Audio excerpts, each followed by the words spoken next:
ಇವತ್ತು ನಮ್ಮ ದುರ್ಗಾದೇವಿ ಸಾಸ್ಲಿಗೆ ಹೋಗ್ತಾವ್ರೆ, ನೋಡಂಬರ್ರಿ. ಇವು ಗಾಡಿಗಳು 2 ಗಾಡಿಗಳಿವೆ, ಮುಂದೆ ಒಂದು ನಿಂತೈತೆ. ಸಾಸ್ಲಿಗೆ ಹೋಗ್ತಾ ಇರೋದು ಗಾಡಿಗಳು ಒಂದು ನಿಂತೈತೆ. ದುರ್ಗಾದೇವಿ ಅದೇ ಇದೆ 2ನೇ ಗಾಡಿ. ಇದೇ ದೇವ್ರ ಕೂಗೋಣದು ದೇವಸ್ಥಾನದಿಂದ ಇರೋ ದೊಡ್ಡ ಬೇವಿನ ಮರ. ಬಂದು ಪೂಜೆ ಕೊಟ್ಟು ಅಂದರೆ ಏನು ಸಾಸ್ಲಿಗೆ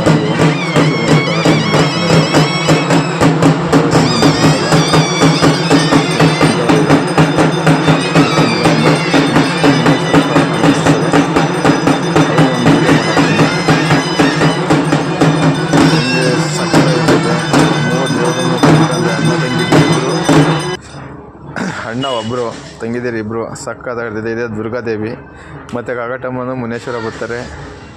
ಅವ್ರನ್ನೂ ವೀಡಿಯೋ ಮಾಡಾಕ್ತೀನಿ, ನೋಡಿರಿ. ಇಷ್ಟ ಆದರೆ ಲೈಕ್ ಮಾಡಿರಿ, ಫಾಲೋ ಮಾಡಿರಿ.